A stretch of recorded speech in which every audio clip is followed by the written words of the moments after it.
Everyone, welcome back to our YouTube channel. I am doctor Krishna Shridas. आप सभी को तहे दिल से हमारे एक नया कक्षा में स्वागत करती हूँ। आशा रखती हूँ आप लोग अच्छे से हैं और स्टडीज़ भी कर रहे हैं।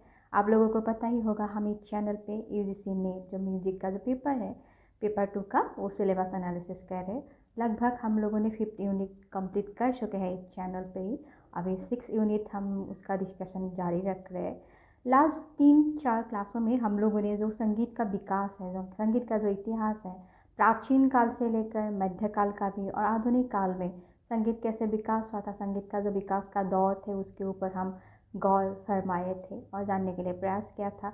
आज से अगर कोई नया जुड़ रहे हैं हमारे चैनल पे, आप लोगों की सुविधा के लिए मैं बोल देना चाहती हूँ, हमारे डिस्क्रिप्शन बॉक्स में इसका हम प्रीवियस जो क्लासेस है उसका हम लिंक दे देंगे। आप लोग इसको जाकर चेक कर लीजिएगा। और ऐसे भी हमारे इस चैनल पे सेपरेट प्लेलिस्ट बनाया हुआ है म्यूज़िक थ्योरी करके। यूजीसी नेट जो पेपर 2 म्यूज़िक का ये सिलेबस हम एनालिसिस कर रहे हैं ये म्यूज़िक थ्योरी क्लासेस में। आप लोग जाके इसका भी जो क्लासेस है चेक कर लीजिएगा, आपका थोड़ा बहुत रिवीजन भी हो जाएगा। अभी यूजीसी नेट का एग्ज़ाम भी पास आ रहे हैं तो आप लोग के लिए बेनिफिशियल होगा। फास्ट मोड में देख लीजिएगा तो ये थोड़ा बहुत आप लोग के लिए हेल्पफुल होगा। और आज हम जानने के लिए प्रयास करेंगे प्राचीन काल से लेकर आधुनिक काल तक जितने सारे संगीतज्ञों ने और महर्षि पंडित वगैरह ने ये जो हमारे संगीत के विकास के दौर में अपना योगदान और अपने योगदान दिए थे, उस जो महर्षि पंडित वगैरह है, संगीतज्ञ है, उन लोगों के बारे में हम धीरे धीरे करके जानने के लिए प्रयास करेंगे। अभी आज जानने के लिए प्रयास करेंगे महर्षि भरत मुनि के बारे में। आप लोगों ने ये जो महर्षि पंडित भरत मुनि है उनके बारे में नाम सुने हैं। उनका एक विख्यात जो लेखन है नाट्य शास्त्र, आप लोगों ने ये जानते ही होगा। इसके बारे में अगर हम संगीत विषय ले और नाट्य शास्त्र के बारे में हम नहीं जानते और नाट्य शास्त्र जो नाम है इसके बारे में हम नहीं जानते, ये तो ये बहुत ही गलत बात होगा, है कि नहीं। जो नाट्य शास्त्र को क्या कहते हैं, संगीत का हमारे एक आधार ग्रंथ माना जाता है, संगीत का आधार माना जाता है ये जो नाट्य शास्त्र है। और प्राचीन समय से ही वो भारतीय संगीत का, यदि कोई हम शास्त्र के बारे में अगर बोले, प्राचीन ग्रंथ जितने सारे ग्रंथ हैं हम अगर बोले, ये जो नाट्य शास्त्र है सबसे एक महत्वपूर्ण ग्रंथ माना जाता है हमारे संगीत के लिए। और संगीत अगर हम संगीत के ऊपर अध्ययन कर रहे हैं और संगीत के ऊपर हम संगीत की तरफ हमारे अगर झुकाव है और संगीत में हम इन्वॉल्वमेंट है हमारे, तो ये नाट्य शास्त्र बुक के जरिए हम संगीत के विषय के ऊपर बहुत सारे नॉलेज गेन कर सकते हैं। ये जो भरत मुनि का पीरियड है ऑलमोस्ट 500 ईसा पूर्व को ही माना जाता है। उन्होंने क्या किया, महर्षि भरत मुनि ने नाट्य शास्त्र में क्या किया था, सारे जो रस है, हमने 9 रस के बारे में डिस्कस किया था। रस के बारे में भी सेपरेट क्लास लिया हुआ है, आप लोगों की सुविधा के लिए इसका लिंक दे देंगे। और अगर प्ले लिस्ट आप लोग चेक कीजिएगा तो इन डिटेल्स में जितने सारे फर्स्ट यूनिट से लेकर 6 यूनिट तक जितने सारे टॉपिक्स हैं हम लोगों ने अच्छे से डिटेल्स रूप में कवर किया है, ये चेक कीजिएगा तो आप लोगों के लिए ये बेनिफिशियल होगा। ये जो 9 रस है, महर्षि जो भरत मुनि है उन्हें जितने हो सके अपने तरफ से नाट्य शास्त्र में इसके बारे में डिस्कस किया ही है। और उसके साथ ही साथ जो संगीत का मूलभूत जो सिद्धांत होते हैं ना, उसको भी नाट्य शास्त्र में महर्षि जो भरत मुनि है इसके बारे में उन्होंने एनालिसिस किया है। और आप लोगों को पता ही होगा, मैं जो फर्स्ट क्लास में भी इसको एनालिसिस किया था, संगीत के उत्पत्ति विषय में हमने जब डिस्कस किया था, जो बिगिनिंग ओरिजिन ऑफ म्यूजिक के बारे में पढ़े थे, उस समय में भी हमें माइथोलॉजिकल स्टोरी टेलिंग मिलते थे और मिले हैं, जो ब्रह्मा जी ने ही जो भरत मुनि को और जितने हो सके उनके जो ज्ञान है, जो भरत मुनि ने जो नाट्य शास्त्र का ज्ञान मिले थे और संगीत का ज्ञान आहरण किया था, ब्रह्मा जी से ही थोड़ा बहुत उनको नॉलेज मिला था। इससे स्टोरी टेलिंग है और इसके बारे में जानने को मिलते हैं।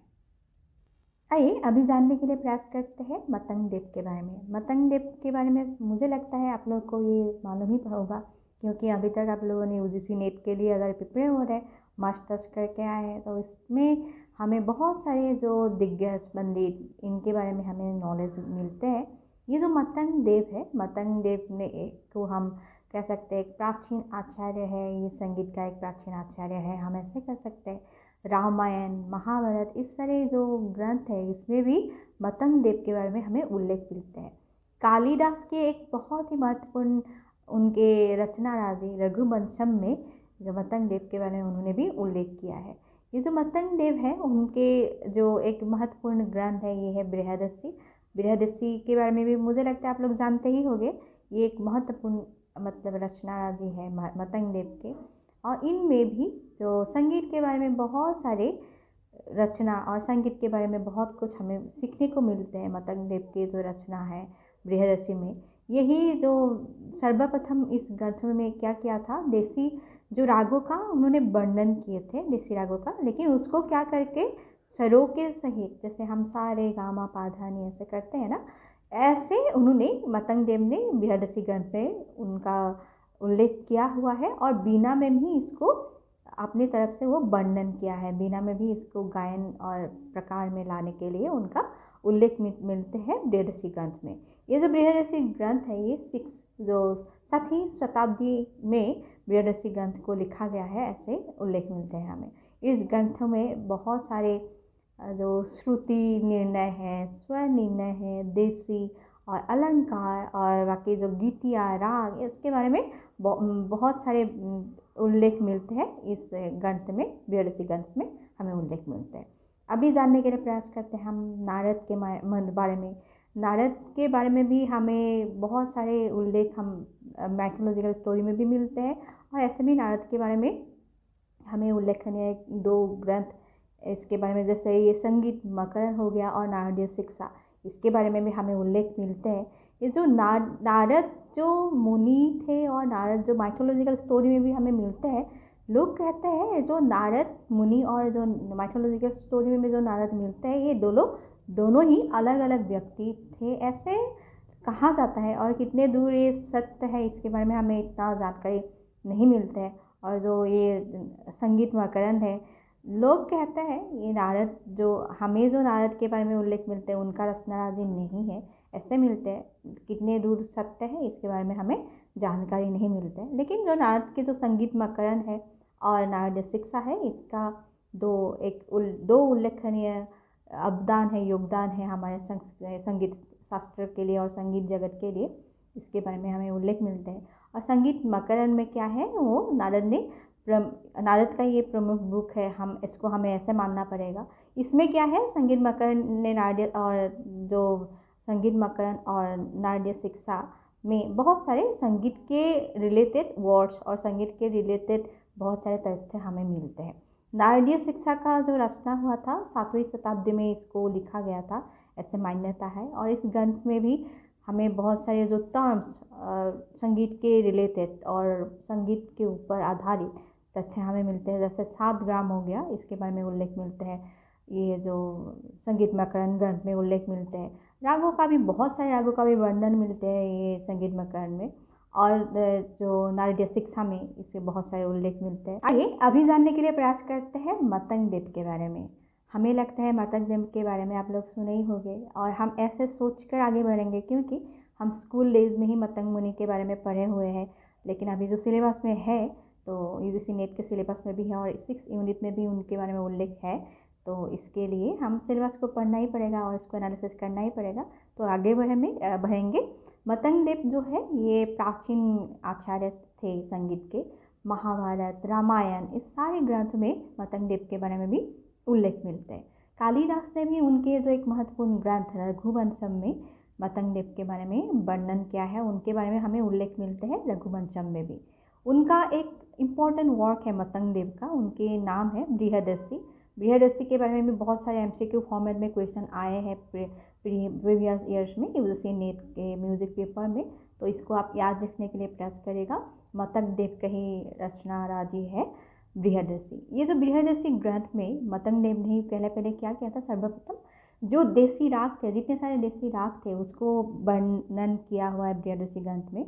और उसको क्या किया, एक मतलब जो सारे गामा इस फॉर्मेट में जो 7 स्वर का जो नाम देकर जो नाम थे उसको ही वर्णन में वो लाए। और तो आज के क्लास में हम लोगों ने 3 दिग्गज व्यक्ति के बारे में जानने के लिए प्रयास किया। उन लोगों के जो प्रख्यात रचना राजी है उसके ऊपर भी हमने गौर फरमाए, जैसे हो गया भरत मुनि और मतंग देव, और उसके साथ ही साथ नारद मुनि के बारे में थोड़ा बहुत जानकारी लिया। उनके जो प्रख्यात रचना राजी है उसके बारे में भी नॉलेज थोड़ा सा बहुत जानने के लिए प्रयास किया। तो इसको हम कंटिन्यू करेंगे और जितने सारे साक्षज्ञ है, जो दिग्गज व्यक्ति होगा और संगीतज्ञ है, उसके जो रचनाराजी और संगीत के ऊपर जितने सारे चर्चा किए हैं उसके बारे में हम आने वाले क्लासेस में लेके आएंगे। और उससे पहले आप लोगों को कह दूंगी, आप लोग हमारे इस चैनल को लाइक, शेयर और सब्सक्राइब करना मत भूलिएगा, क्योंकि और नोटिफिकेशन पाने के लिए उसका जो बेल आइकॉन है उसको दबा लीजिएगा और रेगुलर नोटिफिकेशन आप लोग को मिलते रहेगा क्लासेस के ऊपर। तो मिलेंगे अगले क्लास में। सी यू देन, बाय बाय।